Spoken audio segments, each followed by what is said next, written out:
شاہ عالم کی سہولت پہ لاکھوں سلام، شاہ عالم کی حشمت پہ لاکھوں سلام۔ بگرداب بل افتاد کشتی ضعیفانو شکسترا تو کشتی بحق خواجہ عثمان ہارون مدد کنیا معین الدین چشتی، شاہ من سلطان دی سید احمد کبیر مدد کنیا غوث اعظم مخدوم جہانیاں دستگیر وصلی اللہ علیہ وسلم برحمتک یا ارحم الراحمین۔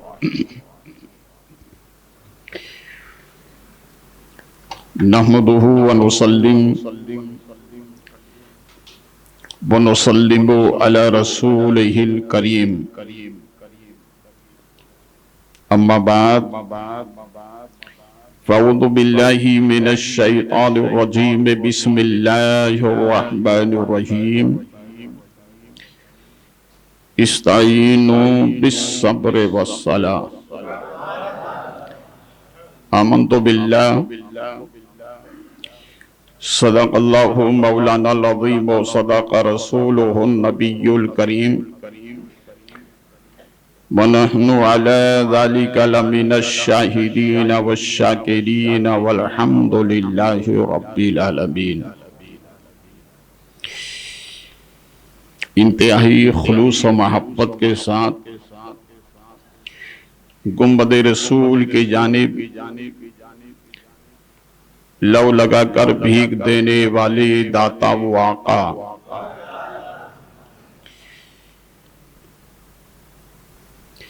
خاتم ختم رسول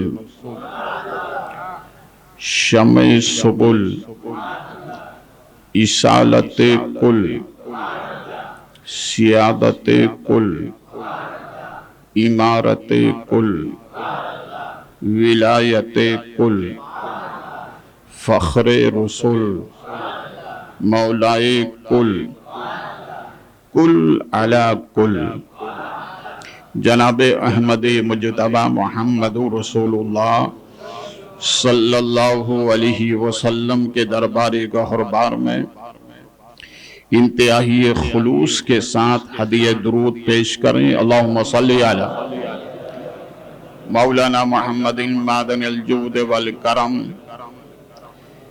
بارک وسلم صلاۃ وسلام علیکہ سیدی یا رسول اللہ، الصلاۃ والسلام علیکہ یا جد الحسن والحسین۔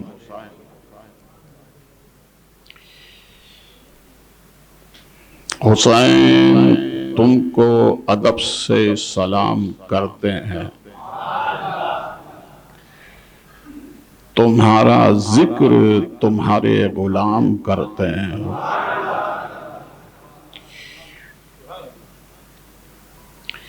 نبی والے، علی والے، فاطمہ والے یاد آ گئے ہمیں کربلا والے۔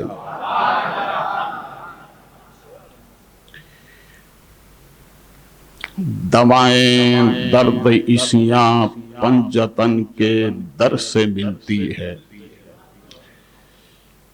یہی مشہور ہے زمانے میں دارو شفا والے۔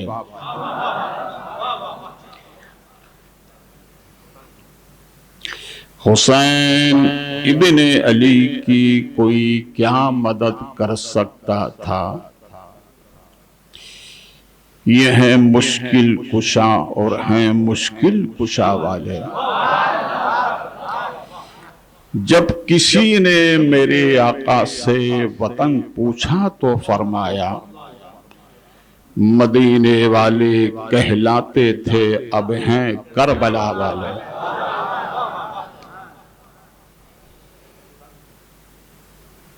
حضرات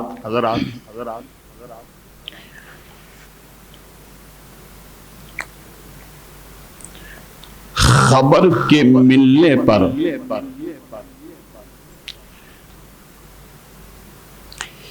لانے والی کو دیکھنا چاہیے،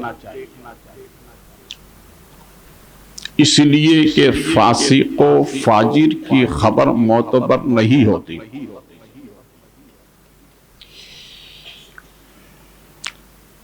مولا کائنات فرماتے ہیں کہ اگر تمہیں اچانک یہ خبر ملے کہ تمہارا فلاں رشتہ دار اچانک بیمار ہو گیا، تو فرماتے ہیں فوری طور پہ مصلی پکڑو، 2 رکعت نماز پڑھو، صحت کی دعا کرو، پھر ملنے جاؤ تو اللہ اسے شفا عطا فرما دے گا۔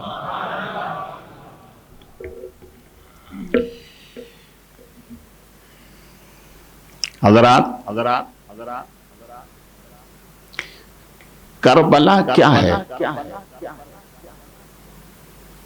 کربلا ایک سبق ہے۔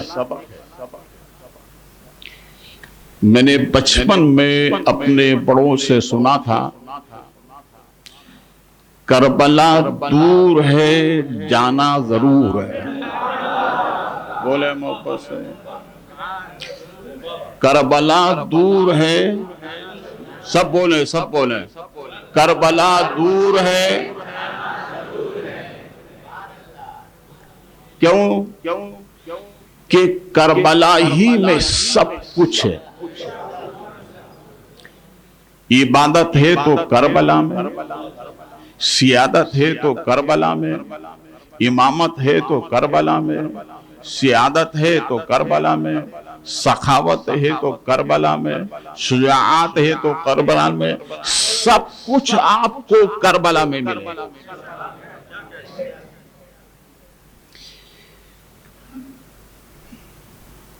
اس لیے سب کو کربلا پڑھنا چاہیے۔ بیٹی ہو تو کربلا پڑھے، بہن ہو تو کربلا پڑھے، چچا ہو تو کربلا پڑھے، باپ ہو تو کربلا پڑھے، امام ہو تو کربلا پڑھے، پیر ہو تو کربلا پڑھے۔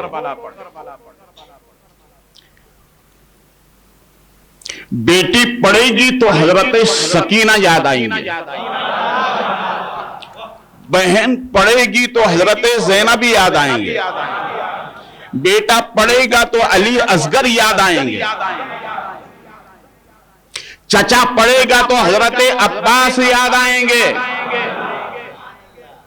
امام پڑھے گا تو صداقت کا بولنا آئے گا، اور پیر پڑھے گا تو ظلم کے خلاف خانقاہوں سے نکلنا آئے گا۔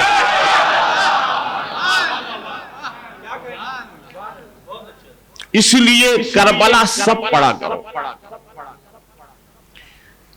دیکھیے میرے امام اوپر سے بھی اعلیٰ ہیں اور نیچے سے بھی اعلیٰ ہیں۔ امام حسین اوپر سے کیسے اعلیٰ؟ اوپر ہیں ماں فاطمہ،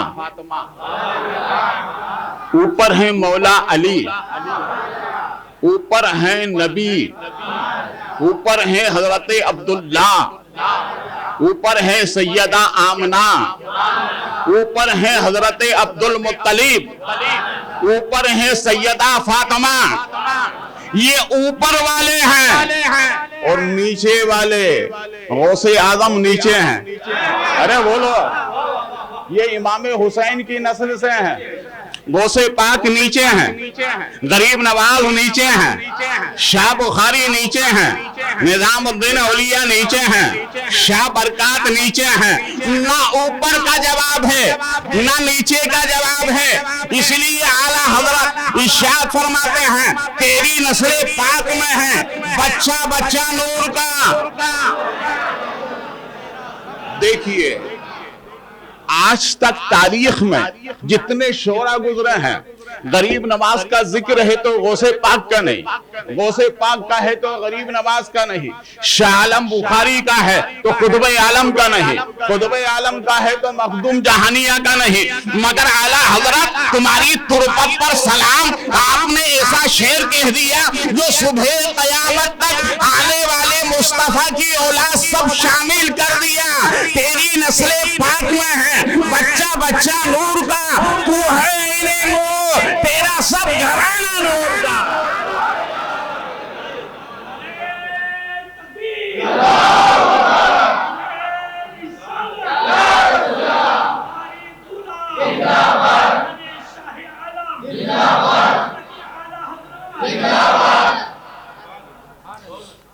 اس لیے کربلا پڑا گیا۔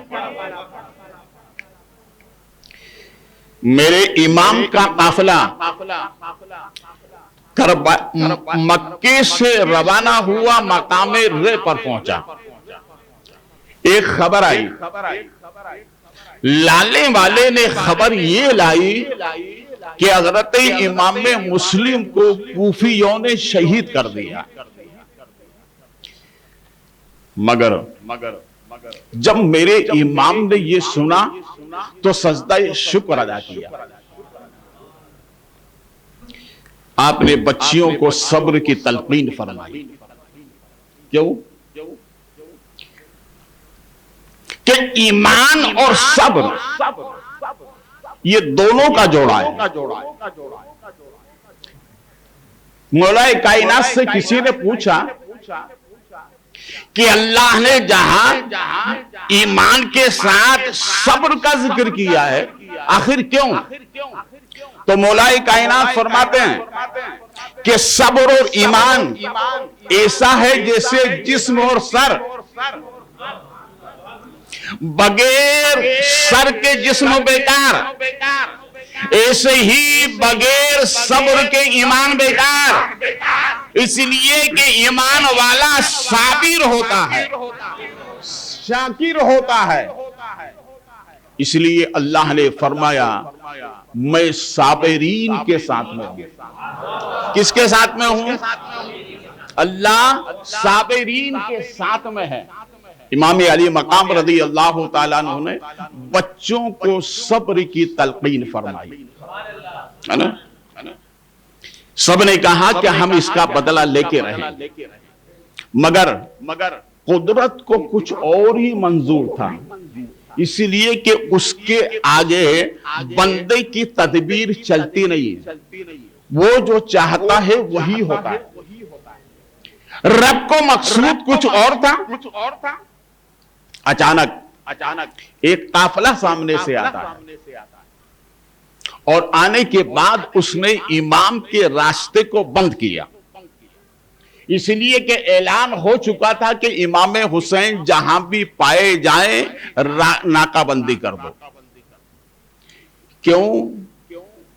ہر دور میں حق والوں کی، صداقت والوں کے راستے بند کیے گئے، مگر اللہ نے فتح و نصرت حق والوں کو عطا فرمائی۔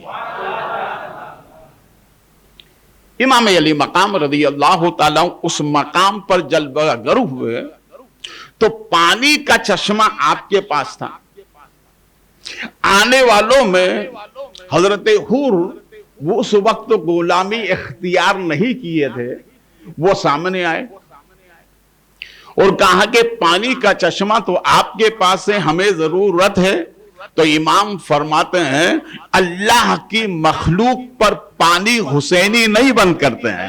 ارے بولو یار، یہ حسینیوں کا کام نہیں ہے، حسینی پلاتے ہیں، یزیدی بند کرتے ہیں۔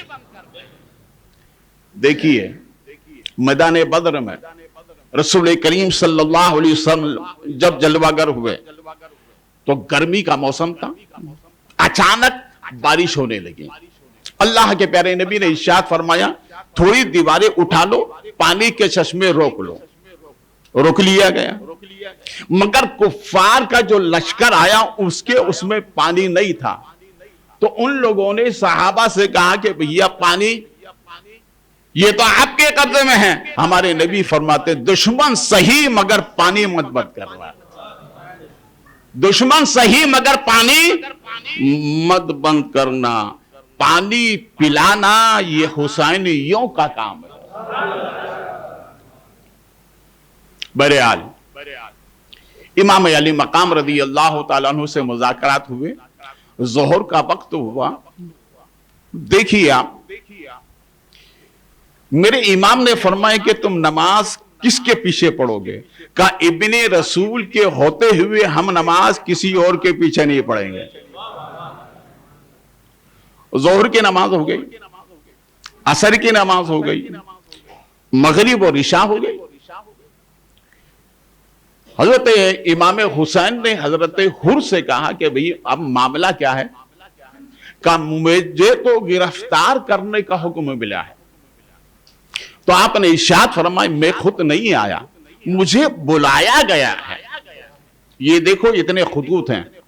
حضرت حر وہیں پر خاموش ہو گئے اور کہنے لگے کہ حضور ایک کام کریں، اب رات کے وقت میں اپنی جو منزل طے کرنا ہے اس طرف روانہ ہو جائے، جیسے صبح حالات ہوں گے میں بتا دوں گا۔ امام علی مقام رضی اللہ تعالیٰ عنہ کا قدرت اس طرف لے جا رہی تھی جہاں قربانی مقصود تھی۔ حضرات، خبر کی دو قسمیں ہیں، جس طرح دل کی دو قسمیں ہیں، جس طرح آواز کی دو قسمیں ہیں۔ ایک خبر وہ ہوتی ہے جس پر یقین کیا جاتا ہے، اور ایک خبر وہ ہوتی ہے جو فاسق و فاجر کی، جس پر جھوٹ اور کذب کا وہم ہوتا ہے۔ حضرت امام مسلم رضی اللہ تعالیٰ عنہ کو کوفیوں نے کوفہ کی سرزمین پر شہید کر دیا۔ ابن زیاد کے پاس ایک کارندہ پہنچا، کہا کہ مسلم جب آئے تھے تو دونوں صحابزادوں کو ساتھ میں لے کر آئے تھے۔ ابن زیاد نے کہا، اعلان کروا دیا کہ جہاں بھی امام مسلم کے بیٹے ہوں وہ میرے حوالے کیے جائیں، منہ مانگا انعام دیا جائے گا۔ حضرات، حضرت امام مسلم کے بیٹے جن کے یہاں پر قیام پذیر تھے، ان کا قول ہے کہ جب بیٹے بستر پر لیٹتے تھے تو بھینی بھینی ہوا آتی تھی، اس لیے کہ نبی کی آل ہیں۔ ارے بولے محبت سے، کسی عاشق نے اسی لیے کہا ہے جس گھر میں پڑتا ہے قدم آل رسول کا، اس گھر کے ایوان سے خوشبو نہیں جاتی۔ مگر حالات ایسے بن چکے تھے، قاضی شرع نے کہا کہ سنو شہزادوں، تمہارے باپ کو کوفیوں نے قتل کر دیا ہے۔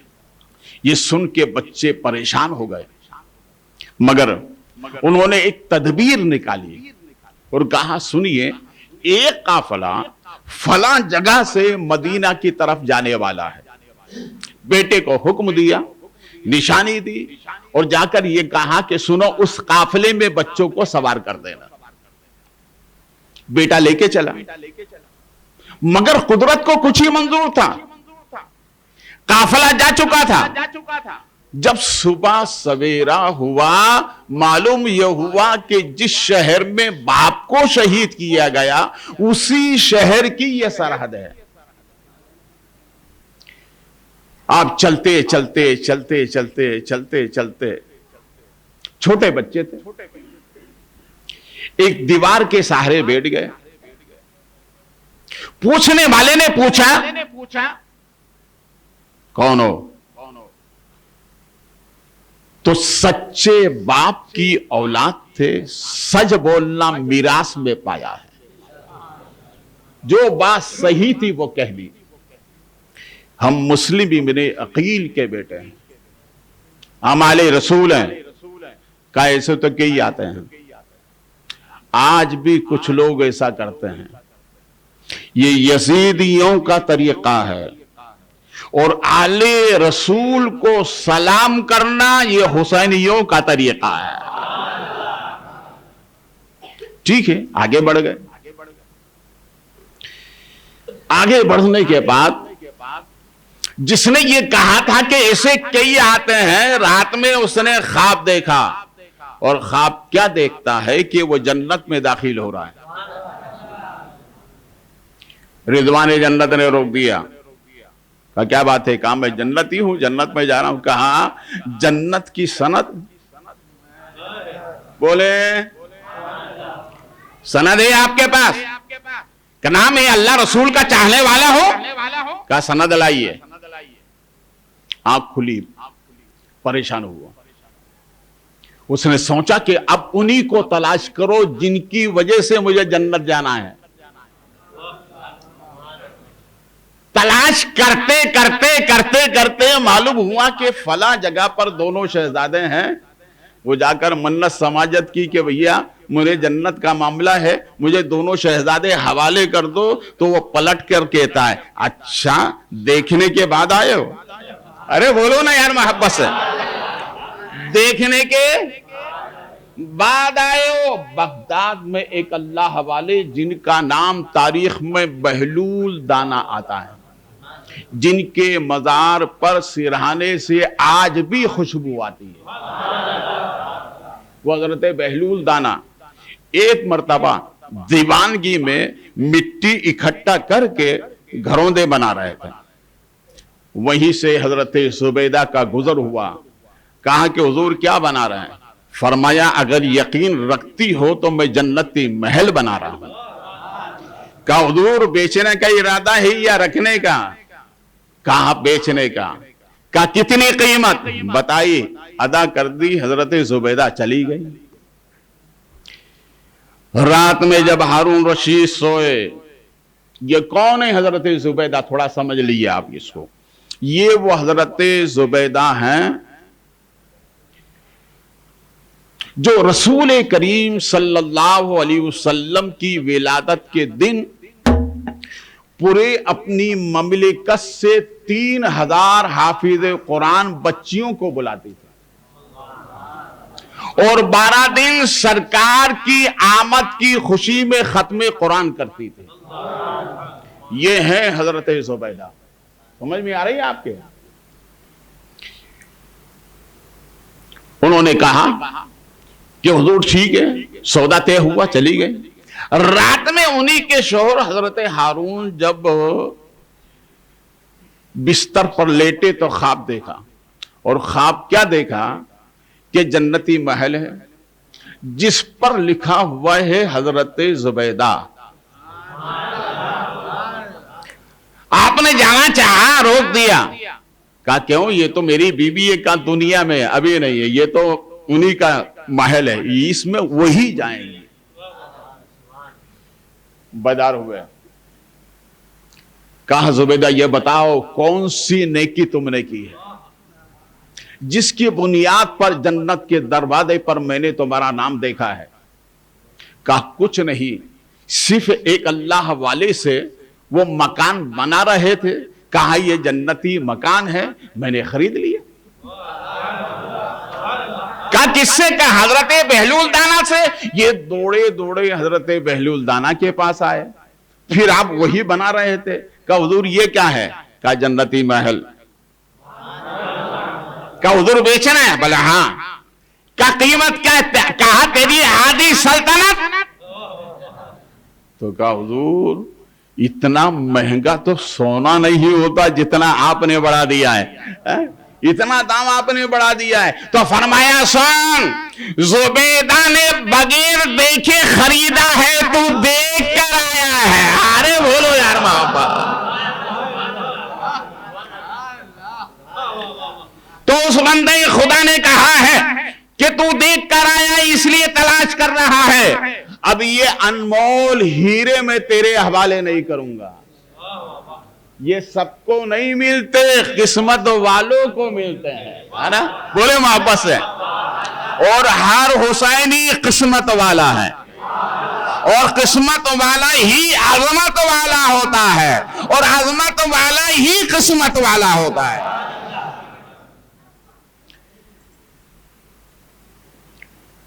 چلتے چلتے چلتے چلتے ایک پانی کے چشمے پر دونوں بچے، پانی میں چہرہ دیکھو تو نور جیسا نظر آتا ہے، بولے محبت سے۔ ہمارے نبی صلی اللہ علیہ وسلم جب نماز کے لیے جاتے تھے تو سرکار پانی کے گڑھے میں اپنے آپ کو دیکھتے تھے۔ بھئی آئینہ تو بعد میں آیا ہے نا، سرکار دیکھتے تھے۔ تو حضرت عائشہ صدیقہ عرض کرتی ہیں، سرکار آپ تو نور العلا نور ہیں۔ ارے بولو یار محبت، تو آپ تو نور العلا نور ہیں، سرکار آپ کو بننے کی سنورنے کی تو گنجائش ہی نہیں ہے آقا، آپ تو نور العلا نور ہیں۔ میرے نبی فرماتے ہیں، یہ عائشہ میں اس لیے ایسا کر رہا ہوں تاکہ میرے امتیوں کو معلوم ہو جائے جب رب کی بارگاہ میں جاؤ تو سنور کر کے جایا کرو، بن کر کے جایا کرو، اس لیے کہ اللہ پاک ہے اور پاک بندوں کو ہی وہ پسند فرماتا ہے۔ تو یہ دونوں بچے پانی کے چشمے پر ایک درخت کی شاخ پر بیٹھے،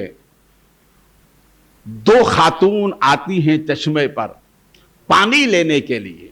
کیا لینے؟ بولیے محبت سے، پانی لینے کے لیے۔ اور اکثر و بیشتر جب عورتیں پانی کی پنگھٹ پر آتی ہیں تو خاموش نہیں رہتی، اور عورتوں کی عادت یہ ہوتی ہے پورے محلے کی خبر عورتوں کے پاس، پورے رشتہ داروں کی خبر عورتوں کے پاس۔ مرد کو تو بیچارے کو کمانے میں فرصت نہیں ملتا، یہ عورتیں ایک دوسرے کی خبر بہت زیادہ رکھتی ہیں۔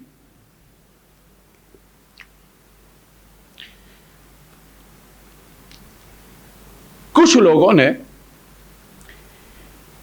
اخبار کی سرخی پر ایک تحریر نمایاں کی کہ جو دنیا میں سب سے بڑا جھوٹ بولے گا اس کو منہ مانگا انعام دیا جائے گا۔ سب لوگوں نے اپنے اپنے حساب سے کہا، مگر ایک بندے نے کہا کہ میں ایک پانی کے چشمے پر 10 عورتوں کو بیٹھے دیکھا مگر وہ خاموش تھی۔ تو سب نے کہا کہ دنیا کا سب سے بڑا یہی جھوٹ ہے، لہذا انعام اسی کو دے دیا جائے۔ معلوم یہ ہوا کہ عورتیں اکٹھا ہونے کے بعد خاموش نہیں رہتی۔ یہ دونوں عورتیں پانی کے چشمے پر جب پہنچی، پانی کا ڈول ڈالا تو کیا دیکھا؟ پانی کے چشمے پر دو نور کی شکلیں نظر آئیں۔ بولے واپس سے، دو نور کی شکلیں نظر آئیں۔ اوپر اٹھا کر دیکھا، کون ہے؟ تو جو بات صحیح تھی وہ بتا دی، جو بات سچ تھی وہی بتا دی۔ اللہ ہمیں ہمیشہ سچ بولنے کی توفیق عطا فرمائے اور حلال کھانے کی توفیق عطا فرمائے۔ باہر نکلے تو سچ ہو، اندر جائے تو حلال ہو۔ سچ بات کہہ دی تو انہوں نے اتنا پیار دکھایا، اتنا پیار دکھایا کہ دونوں بچے، ماں کی شفقت، باپ کا رحم یاد آ گیا، دونوں نیچے آ گئے۔ ایک خادمہ تھی، ایک ملکہ تھی، دونوں نے دونوں بچوں کو اٹھایا اور گلے سے لگایا، پیشانی کا بوسہ دیا، پیار محبت کی انجمن چلی اور سیدھے گھر لے کر گئے۔ بچوں کو تیار کیا، ناشتہ کرایا، سلا دیا، مگر قدرت کو کچھ اور منظور تھا۔ وہ ملکہ جس کی بیوی تھی وہ اتنا بڑا حارث تھا، دنیا کا بہت بڑا حارث تھا۔ وہ دنیا اس کے جسم کے ہر حصے میں پیوست کر چکی تھی۔ وہ صبح سے شام تک اسی تلاش اور اسی جستجو میں رہا کہ امام مسلم کے بیٹے مجھے مل گئے تو میں ابن زیاد کے دربار میں لے جا کر منہ مانگا انعام پاؤں گا، زندگی آسانی سے گزرے گی۔ تلاش کرتے کرتے مایوس ہو کر گھر پہ پہنچا۔ گھر پہ جب پہنچا تو دروازے کے اندر داخل ہوتے ہی کہا یہ بتاؤ آج خوشبو کیسے آ رہی ہے؟ ارے بولو یار محبت سے، آج خوشبو کیسے آ رہی ہے؟ تو بیوی نے لاکھ جتن کیا، آئیے بیٹھیے کھانا کھائیے، یوں کریے یوں کریے یوں کریے، سب کہا، مگر اس نے نہیں مانا۔ کہا پہلے یہ بتاؤ ایسی خوشبو آج تک میں نے نہیں سونگھی، آج میرے گھر میں یہ خوشبو کہاں سے آئی ہے؟ تو بیوی نے کہا اللہ کا شکر ہے آل نبی آج اپنے گھر آئے ہوئے ہیں۔ کہا اچھا، کہا مجھے بھی زیارت کرنا ہے۔ جو دیکھا تو دونوں بچوں کو دیکھ کر کہنے لگا اچھا آپ کو تو تلاش کرتے کرتے پورا دن نکل گیا، معلوم یہ ہوا کہ آپ میرے ہی گھر پہ موجود ہیں، میرے ہی گھر پہ موجود ہیں۔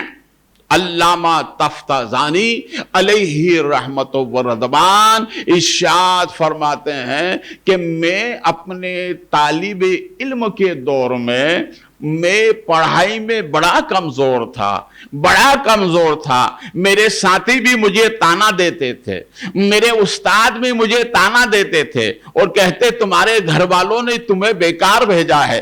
ایک مرتبہ میں نے اپنا حجرہ بند کر کے زاروں قطار روتے ہوئے کہا میرے مالک اس میں تو کوئی میری غلطی نہیں ہے، جیسا تو نے بنایا ویسا ہی میں ہوں، میرا ذہن کام نہیں کرتا، میری کیا غلطی ہے؟ بس میں آنسو بہاتے بہاتے سو گیا۔ معلوم یہ ہوا کہ میرے حجرے میں نبی مدینے سے آئے ہوئے۔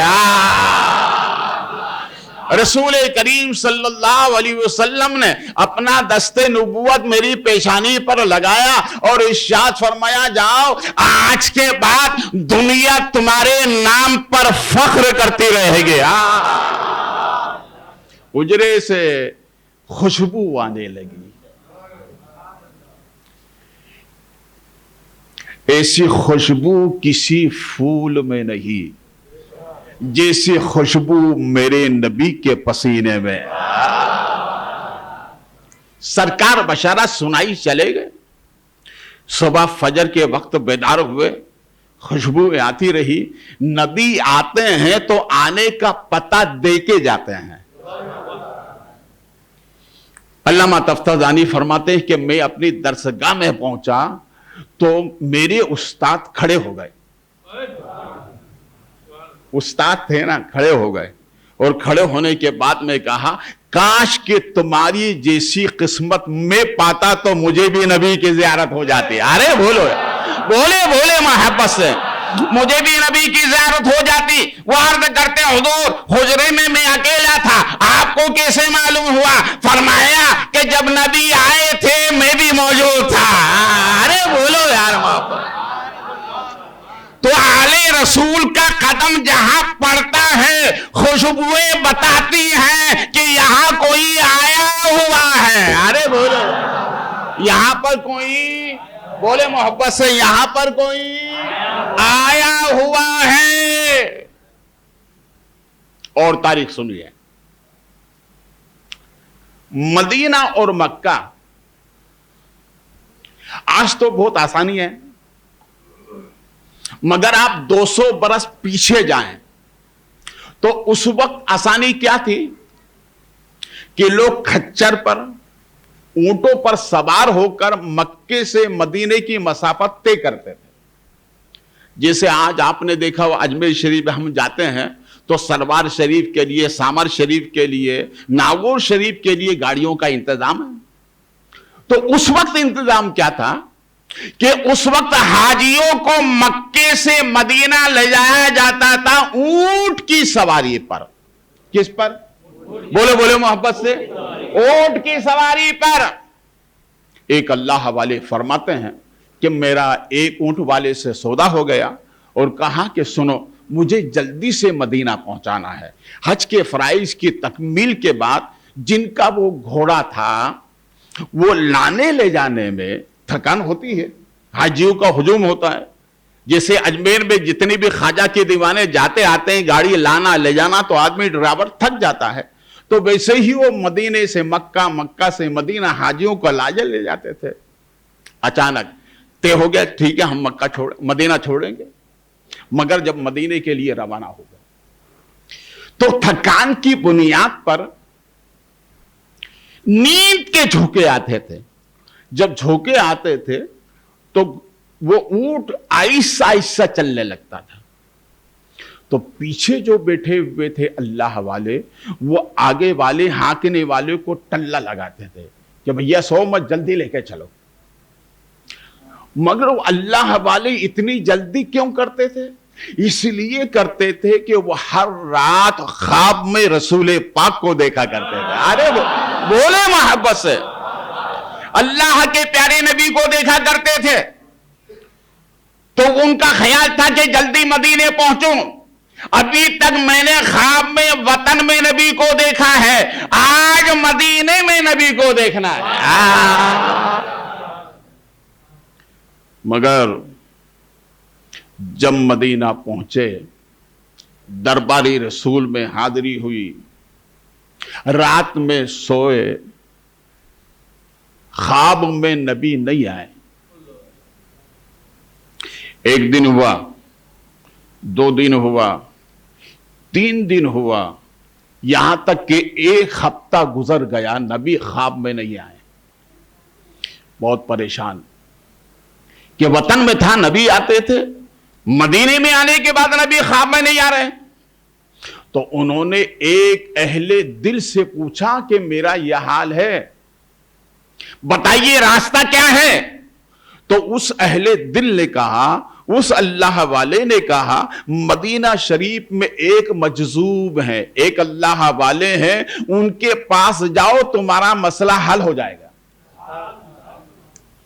وہ ان کے پاس گئے, جا کر اپنے معاملات پیش کیے تو انہوں نے مسکرا کر کہا سنو, جس سواری پہ سوار ہو کر تم مدینے آئے ہو ہانکنے والا کوئی اور نہیں تھا, وہ نبی کی آل تھی. ارے بولو یار محبت سے, وہ نبی کی آل تھی اور تم نے بار بار ان کو ٹلہ لگایا, اسی لیے نبی ناراض ہو گئے. اگر راضی کرنا ہے تو ان سے معافی مانگ لو, آج ہی نبی خواب میں آ جائیں گے. بولو یہ محبت سے.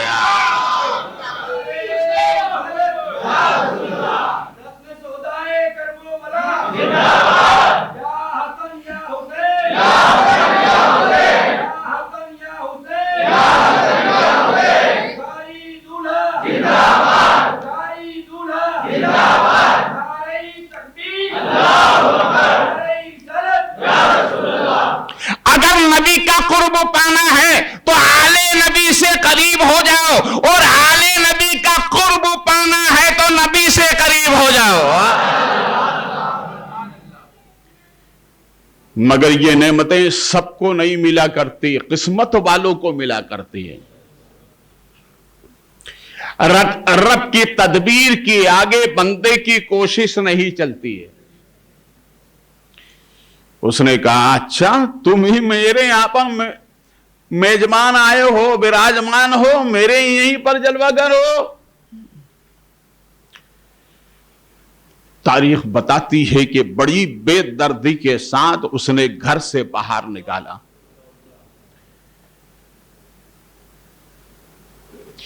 عورت نے دہائی دی, مت لے کے جاؤ, یہ نبی کی آل ہے, یہ سب کو نہیں ملا کرتی. سولو یہ آل نبی ہیں, یہ فاطمہ کی اولاد ہیں, ان کے ساتھ ایسا سلوک مت کرو.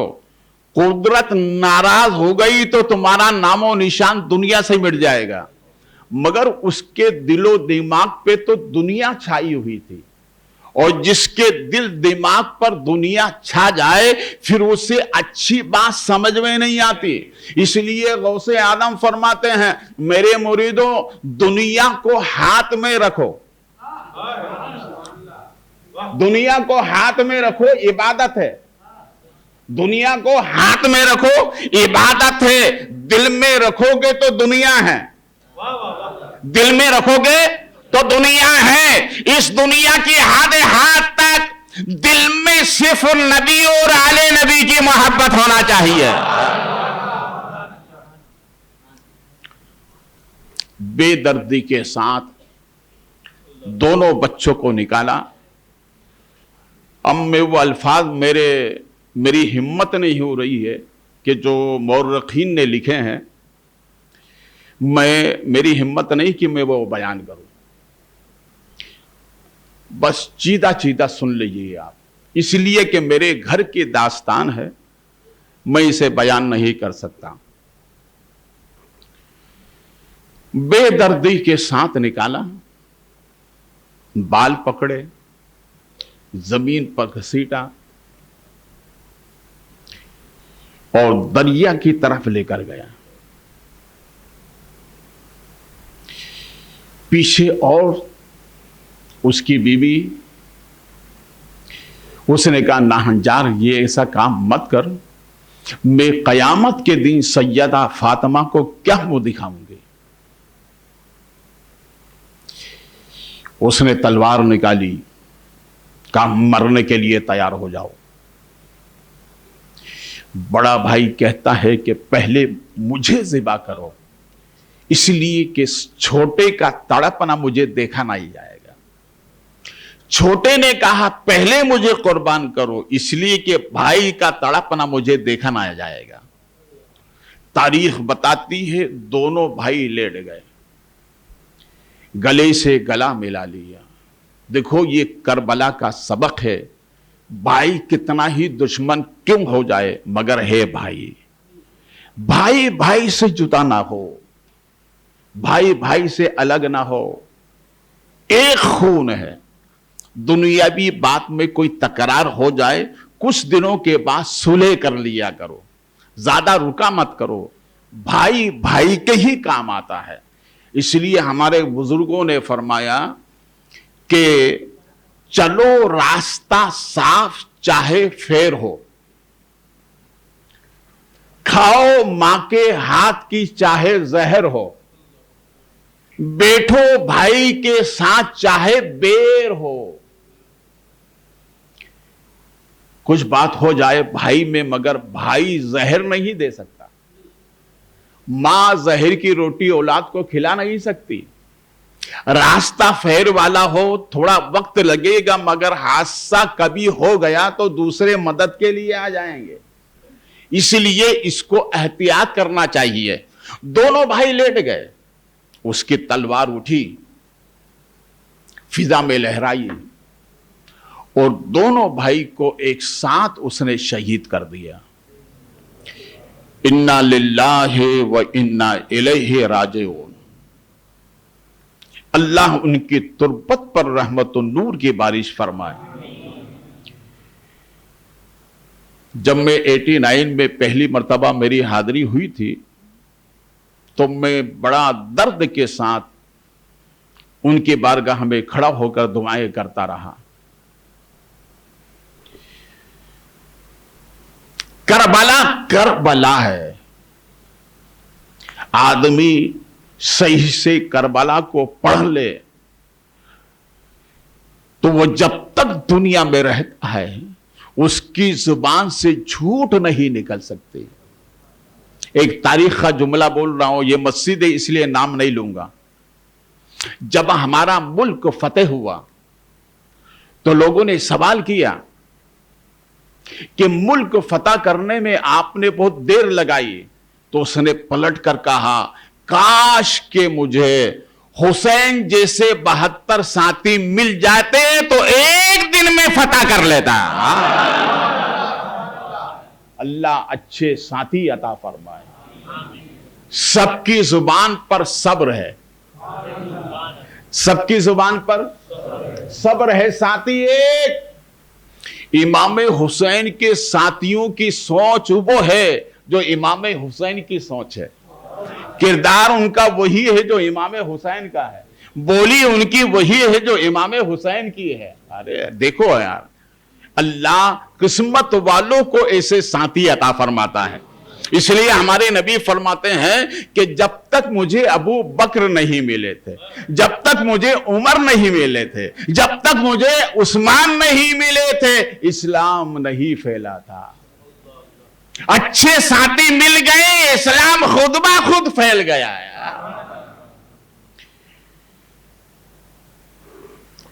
یہ خبر پہنچی حضرت امام حسین رضی اللہ تعالیٰ عنہ کی خدمت میں. آپ کے ساتھیوں نے کہا کہ ہم اب بدلہ لے کے رہیں گے، ہم کوفہ جائیں گے. مگر قدرت اور ہی منظور تھا. وہاں سے آپ روانہ ہو گئے. یہ قافلہ چلتا رہا. چلتے چلتے امام حسین نے فرمایا،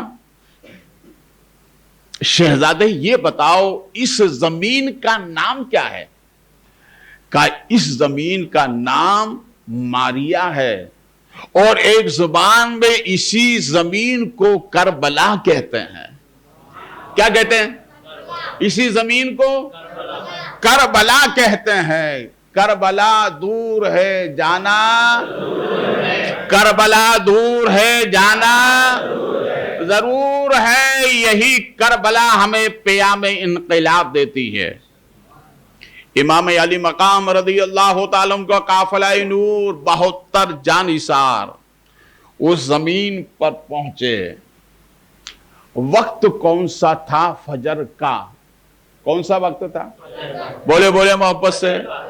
فجر کا وقت. ہمارے نبی دنیا میں کب آئے؟ فجر کے وقت. بولے فجر کے وقت. قرآن کیا کہتا ہے؟ والفجر.